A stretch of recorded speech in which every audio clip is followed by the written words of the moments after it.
Good morning. I appreciate everybody bright and early this morning. I feel like I'm back in grad school teaching students at this hour.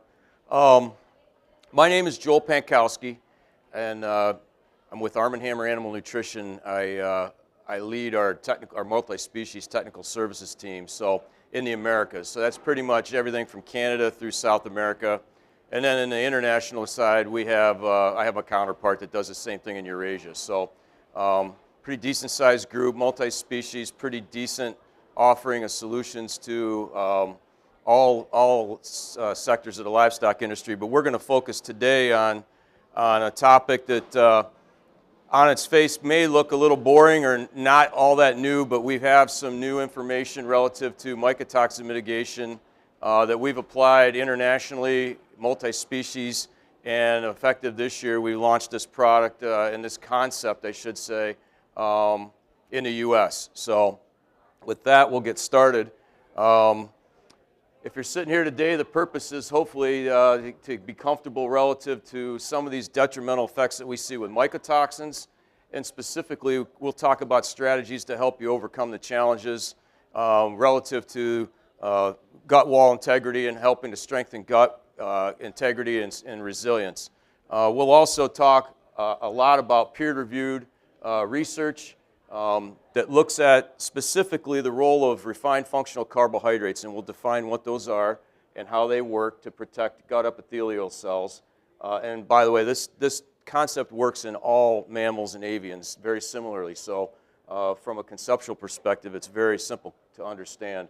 And then at the end of the day, if I've done a decent job, some of the confusion that may exist in the marketplace will be cleared up, and you'll see that you've got some options and maybe some new concepts that are based in science and peer-reviewed research to explore when you go back to work with your clients or to your farms. So before we get started, just kind of set the tone. What are mycotoxins? It's a pretty broad topic, but it's a pretty easy definition. They're basically metabolites from fungi or molds, okay? They have both direct and indirect effects on livestock, and we'll talk about those as we get into the data. They can be formed on crops and in the fields. They can also be formed during the storage process and processing of feed. So even our best managers still have this challenge, even though sometimes they don't see it. It's kind of a silent profitability robber. Because if you look at the data, again, 85% of the grains worldwide have some threat of mycotoxin contamination, and we'll talk a lot about this whole idea of an additive effect. In other words, 1 is bad, 2 is worse, 3 is not good at all. Okay. This is actually a global survey from DSM. They do a really good job of collecting information on a global setting, and they publish this on a quarterly basis. So this is pretty much a summary of the first half of 2024, and this looks at the worldwide samplings that they've done relative to finished feeds. So it's not just grains, it's finished feeds. It can be ensiled feeds that we're sending as samples. And you can see that there isn't any place in the world other than the places they didn't sample that doesn't have some presence of mycotoxin at a varying level. If you take it down and distill it to North America, again, these numbers are really hard to see on the screen, but you can see that, again, based on species and based on mycotoxin level, multiple mycotoxins across all species are present, and also in Latin America. I mentioned the team I work with covers this geography. This is kind of what we're dealing with. The areas in gray are areas that weren't sampled, and pretty much you can see that this is an issue, again, whether a producer would realize it or not. I mentioned the whole idea of additive effects. So the risk of co-contamination with 1 or more mycotoxin. When you look at these samples, the data clearly shows that there's some that they come back quote unquote clean. That doesn't mean there's no mycotoxin. That just means that they're at a level below the detection level. Okay, these tests are only so good. They're not 100%, but they're pretty accurate. But 10% of the samples were below the detection level. 1 mycotoxin was detected in 20% of the samples, roughly, and then over 70% of the samples had multiple mycotoxins. Well, why is that an issue? Well, it's an issue because if you take a look at what we have here, this data kind of illustrates the synergistic effects of mycotoxins. So in other words, as we look at two very popular mycotoxins in all livestock, in the white and gray illustrated here, you can see the levels and the effect of the reduction of the cell viability. In other words, how well does the cell live? Do we kill the cells? Do they damage the cells? When we combine these at various levels, you can see that at each point where we combine them at higher levels, you get a synergistic effect. So it more than compensates for the two added together as an additive. So it's kind of a synergistic multiplicative effect, whereas if you just have one at a high level, okay, that's the analogy. If an animal is exposed to one mycotoxin at a high level, as a cow, she can tolerate that at a much better rate from a gut resiliency perspective than if she has multiple mycotoxins at average levels, okay? How do we predict what's going into the cow's mouth? Well, this is where maybe our company's philosophy differs from others. It's very difficult to predict where they're going to occur and when they're going to occur. We don't have a stance of not recommending testing, but at the same time, it's kind of like when you look at how much it costs to send in these samples on a routine basis, it's a sunk cost to these dairies. In reality, a much better approach is to acknowledge the issue and acknowledge the fact that they're present. They're present in unpredictable. This actually measures mycotoxin sampling rates in just a pile of corn. And I could show you a silage pile. I could show you a pile of haylage. It would be very similar numbers. It's a random shot. So when we're sampling these piles, it's just a one-shot-in-time situation. We're kind of taking the stance of being preventative. If we know they're there, we acknowledge they're there, we acknowledge that the data shows they're there in groups, let's do something about it and be proactive. Because really what we're looking at is the negative effects of mycotoxins. If we just look at what mycotoxins can do to the gut wall and the animal itself, and we just start at the top, I've highlighted in the dark text probably the most popular mycotoxins that we see across the U.S. and dairy. Now, if you're in different regions, you're going to see slightly different numbers, but in general, those are the big ones. They tend to cause a lot of oxidative stress on the cell tissues and damage them. What happens then is the gut integrity is compromised, and we create holes in the intestinal walls. So in other words, think of the gut, your gut or an animal's gut, as a PVC pipe. Okay, nice straight white pipe, very solid. Things pass through. These mycotoxins actually will act to put pinholes in that pipe. And what happens is when we have holes in the system, it allows things to translocate into the animal systemically, whether that's the mycotoxin itself or even a pathogen, so Salmonella, E. coli, Clostridia. And we'll talk a little bit about the effects of that. So when we see that happen, not only do the toxins migrate, but it allows for secondary infections to occur, and then obviously performance becomes an issue, and ultimately, if it's severe enough, death. So our approach to this is, and this is something that we've done internationally for about 4 years now. We brought it to the U.S. this year based on the needs of the customers. Our nutritionists that we work with were telling us that the products that are available and the solutions that are available were sporadically effective given the challenges and some of the things I mentioned earlier relative to the synergistic effect and the multiplicative effect of multiple mycotoxins. Our goal and approach is to, and we're going to talk about this, is to prevent the negative effects of mycotoxins, and then we'll talk about how we protect at a cellular level and ultimately build a more resilient animal, and they would be more tolerant to these insults. Obviously, you can't see this, but how are these refined functional carbohydrates identified that I mentioned earlier? Basically, we have a proprietary process. No one else in the world manufactures these refined functional carbohydrates the way that Arm & Hammer can do it. We'd use an enzymatic hydrolysis process to harvest the pieces of the yeast cell wall, so we know exactly what the bioactivity is at each level, okay? We then combine those with a specifically highly refined bentonite that has an extremely high smectite. ratio. Now that doesn't mean anything to anybody sitting here. What I just said was we combine that with a bentonite that we know has got a lot of surface area and it has a high affinity to bind mycotoxins. So that it kind of, we can go at these mycotoxins two different ways. So from the prevention perspective, what does this solution present? Well, we can bind mycotoxins just like every other solution provided to a nutritionist. So the majority of the products that are on the market right now that are in dairy rations are designed to bind these mycotoxins and prevent them from adhering to the gut wall and creating a problem. What does that mean? Well, hopefully if we do a good enough job, we can prevent damage to the gut wall. The drawback is this solution and the rest of the solutions in the category, none of them are 100%. So there's always going to be mycotoxins available to damage that gut wall. Our position when we take this intervention is to reduce the load. We're not going to eliminate it.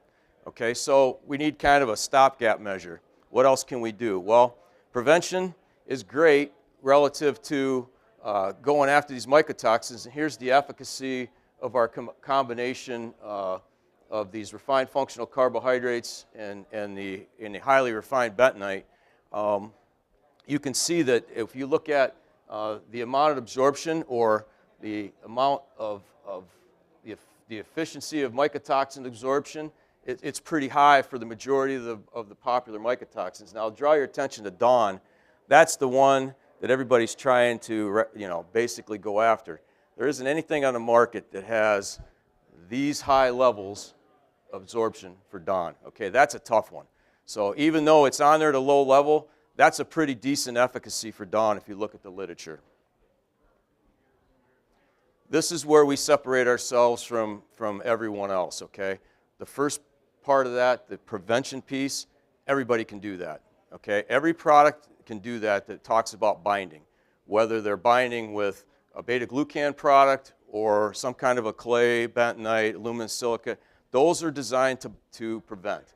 This is where Arm & Hammer separates itself from everybody else with our innovation. Any of these unbound mycotoxins, as I mentioned, pose a threat.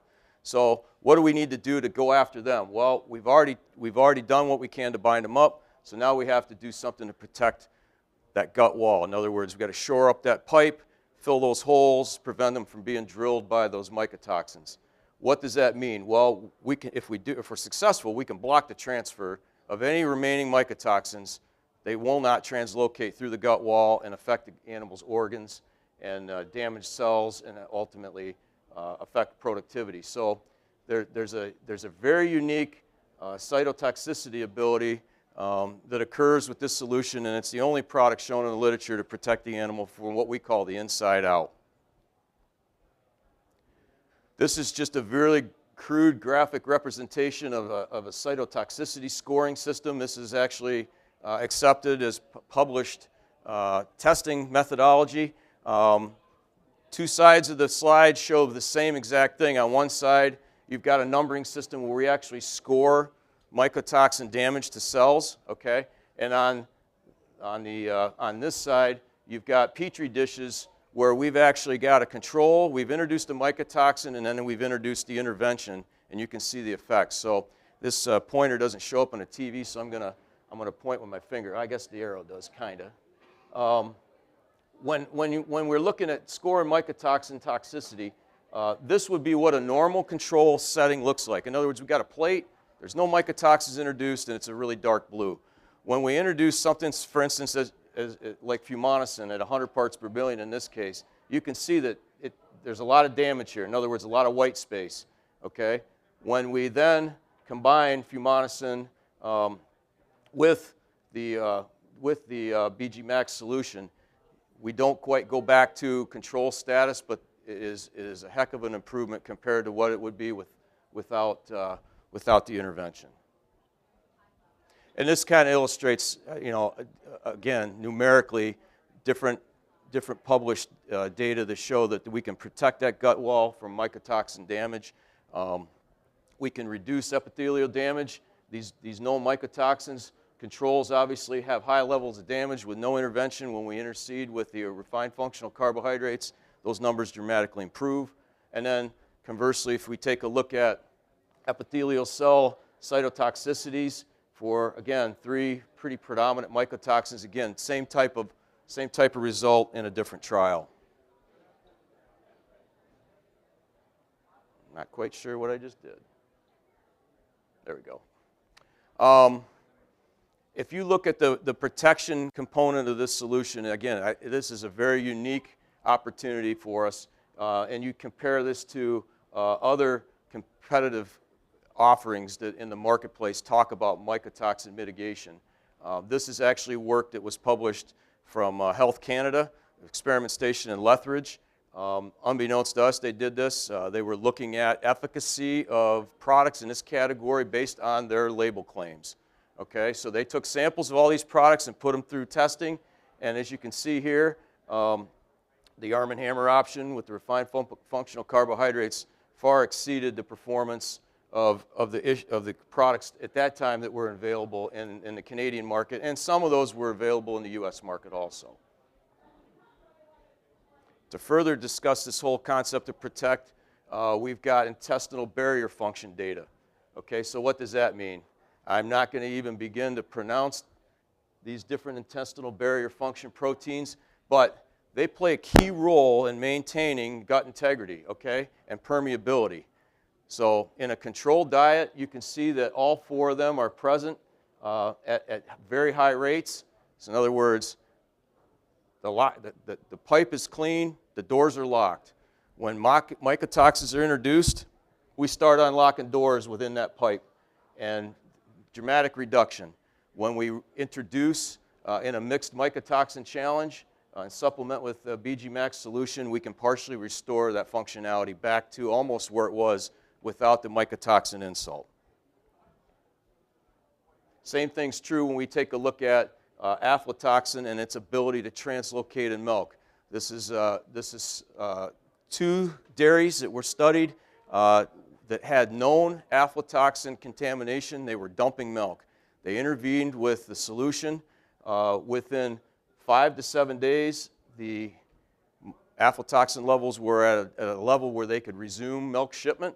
And the interesting thing that's not shown here, one of these dairies, and I don't remember which one of these dairies decided after 30 days they no longer had an issue and went off, and they had to dump milk again, and they had to go through this process again. So again, when you go through and do an epidemiologic investigation as to what happened, and in both of these cases, these dairies were 1,200 cow dairies in the mid-Atlantic. They were corn banking, okay? Old concept still exists. You're mingling your grain corn with your neighbors, and they couldn't tell if it was from them, their neighbors, the co-op, whatever. Bottom line was it cost them a bunch of money, but they were able to get some of that back. So from a resilience perspective, what does BG Max do? Well, it reduces that mycotoxin burden through what we talked about earlier, the protection opportunity. Again, everybody can do that, but they go one step further with prevention, with protection. What does this mean to you as a producer or as a nutritionist? Well, if we can combine these 2 concepts and reduce both the primary and secondary damages of mycotoxins, we can protect those opportunistic pathogens from translocating. And that's become more and more of a known observation on dairies. It's something that when we talked 20 years ago about feed quality and feed management, we were more interested in making sure we dropped the pH of these feeds when we stored them quickly, getting a proper ensiling, not reducing our dry matter. Now we're finding the feed hygiene conversation goes beyond that. It started with awareness to mycotoxins, and now we are very aware that things like Clostridia, Salmonella, and E. coli can be part of this whole conversation. But it starts with the mycotoxins damaging the gut and allowing these secondary pathogens to get in.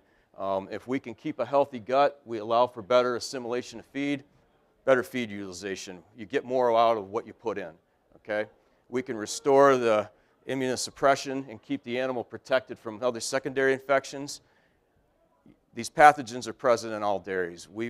On another side of our business, we've surveyed farms for the past 7 years.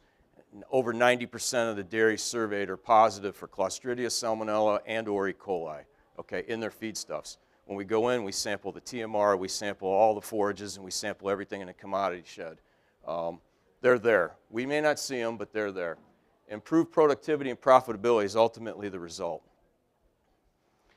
So put this in a case study for the dairy cow. This whole idea of resilience. The mycotoxin damage in the gut allows these pathogens to cause issues, and it actually can go so far as to cause death. Okay? Perfect example is HBS.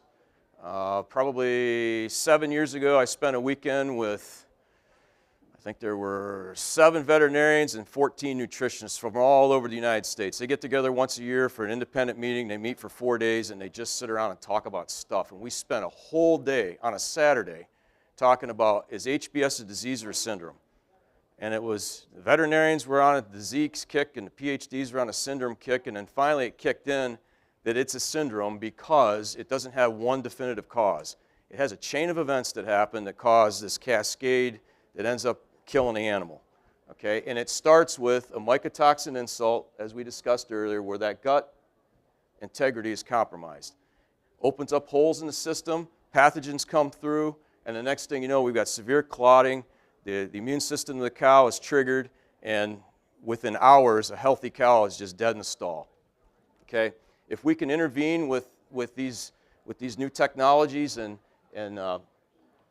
counteract the activity of these pathogens and mycotoxins through both prevention, binding of the mycotoxins, and in some cases other solutions will bind the pathogens, but then also, preventing or protecting the gut wall, well, we don't see this occurring. If you take a look at, as an example, toll-like receptors, these are ways to look at immunosuppression. They're membrane proteins. So in other words, on certain cells, they recognize, they're in the gut epithelial tissue, and these proteins specifically recognize when something's not supposed to be there. Okay? It's kind of like an ID system. If you don't have an ID, you're not supposed to be in the building. They pick that up. Okay? They pick that up. So in a control setting, these would be normal levels for this toll receptor protein here at the control diet in gray. Okay? The black bars are in the presence of a mycotoxin. So in other words, it's an alert system. Protein levels go up. They know there's something there that's not supposed to be there.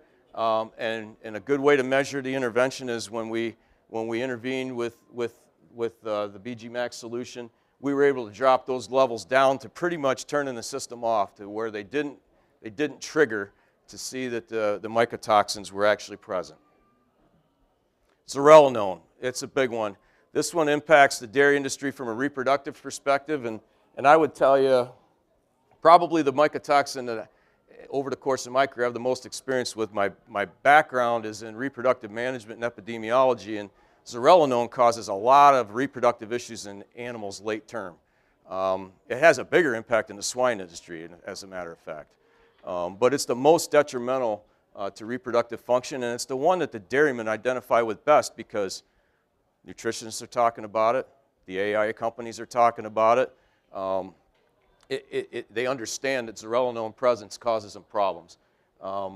We specifically tested at rumen fluid pH and then also at hindgut pH the efficacy of BG Max to work on zearalenone from a binding perspective, and very high affinity, okay, over 85%, and it's in a direct comparison to a competitor. So you can see that the level of protection that you're going to get for zearalenone is extremely high relative to what BG Max can do. So you saw this earlier. As we wrap up, I want to go back to this. If we look at just adding mycotoxins only, just to review, again, a lot of tissue damage, create holes in the system, opportunities for toxins and pathogens to translocate, cause performance issues and maybe death, depending on the severity. In the presence of BG Max, a lot of that is either prevented or we protect against it. So in other words, we don't see the oxidative stress at the level we do without. Less tissue damage. The permeability of the gut wall is decreased. So in other words, there's less holes, there's less opportunities for things that don't belong there to get through. And then ultimately, you've got less tissue mycotoxin levels when you test these animals, and the migration of these pathogens is prevented, and immunity is actually optimized. think of it this way. For an animal to fight with her immune system, to go against pathogens and mycotoxins, it takes energy. If she eats a bucket of energy every day, she has to devote a part of that to taking care of these challenges. If we can spare that energy with these interventions, then she can do the things that she's designed to do as an elite athlete. Manufacture milk, maintain a calf, and reproduce. So if you were going to sit down, and we actually did this with nutritionists, tell us what you want, and we'll see if we can come up with it. And I think we kind of hit the mark from what they tell us. You know, they want something that has efficacy to prevent the mycotoxins that are being ingested every day, okay? We showed you that. They also want to prevent these mycotoxins from entering the food chain. That's becoming more and more of an issue, both mycotoxin prevention and then also pathogen loads in slaughtered animals. And I think we've hit the mark there. They also want to protect against these secondary challenges with pathogens and build resilience in the animal. They understand that these mycotoxins are constantly present, so why are we going to keep hunting for them? They're there, we need to do something about it. It's kind of a cost of doing business, and we've hopefully designed a cost-effective solution, because obviously you can have a problem when you can design a solution, but if it's not cost-effective, you can't use it.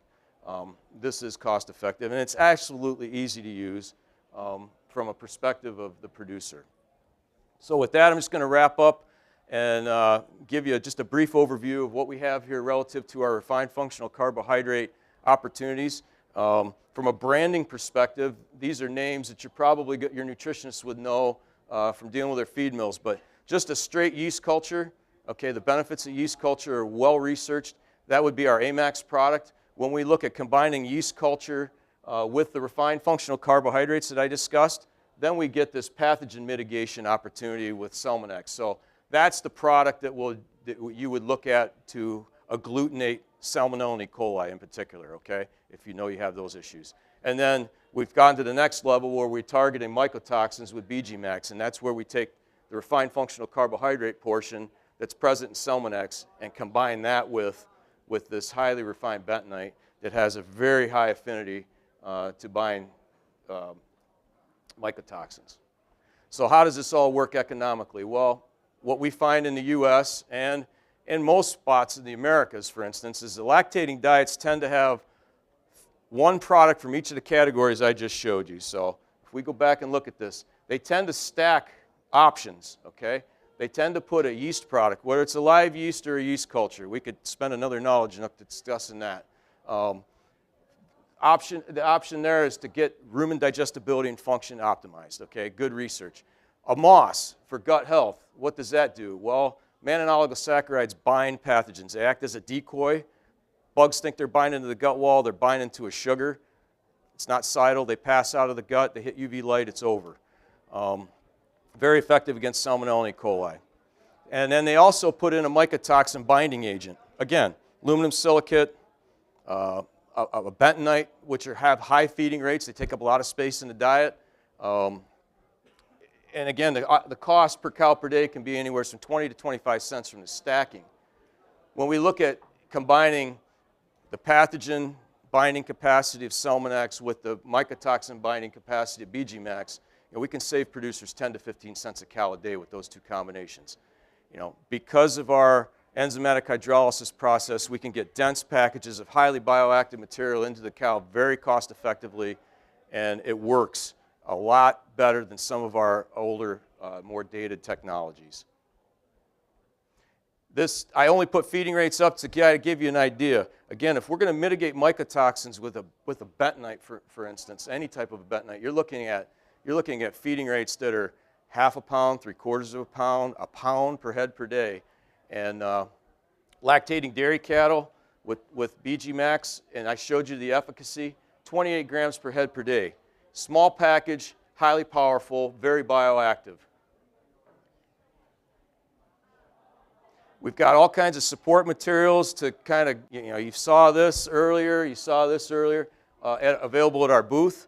If you get the opportunity to stop by later, that'd be great. If you have questions, I will be in the booth after 1 o'clock this afternoon to answer those questions if you so desire. But again, I don't know how much time we have here, but we may have time for a few questions. Okay, I either really did good or I put everybody to sleep. Brave man. Right, guys. I have a question actually. So if you could just go back to the slide where we were showing the apoptosis, tripod growth study. All right. Which one were you looking for? Where you were showing necrosis of the cells. Yes. That one? Right. So based on what this slide is suggesting, right. So it's suggesting that if a healthy cell is damaged by mycotoxins, right, the use of this product can actually reverse the effects. Yeah, we'll bring it back to where it was. Right. Not to control levels, but the scoring on this would be a 1 versus this would be a 0, this would be a 3. Right. Could you share with us the mechanism of how this is done?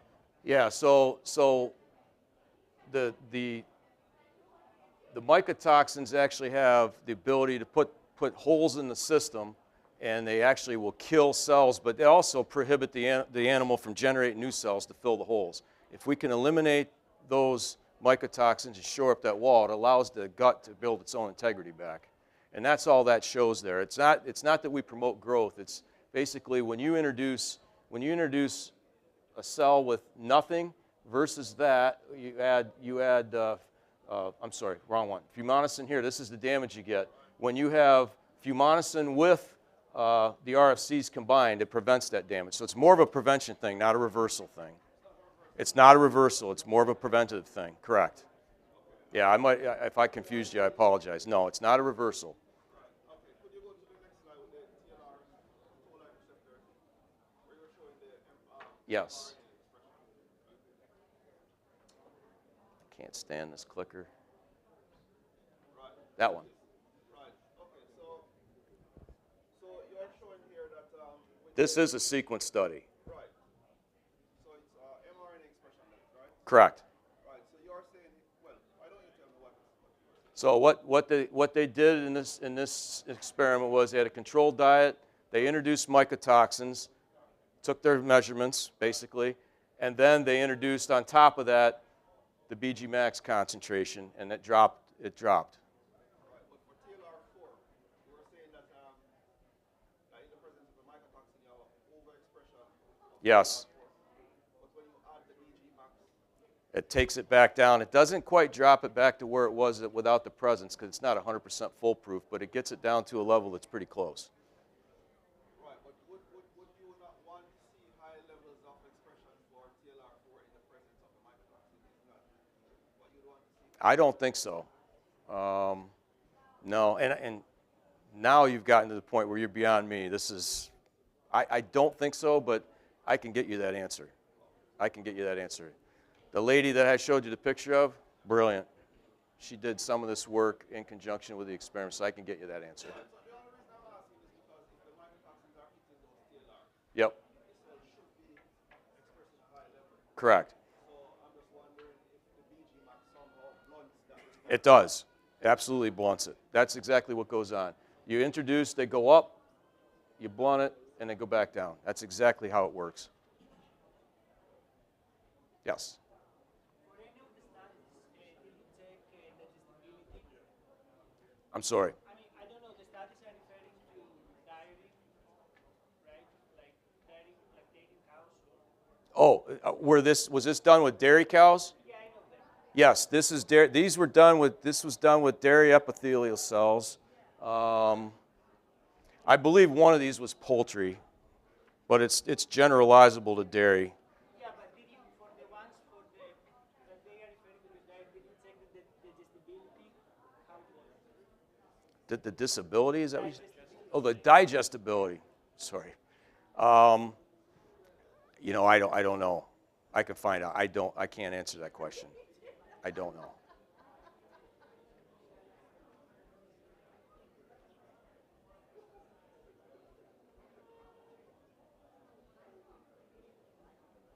All right. Yes.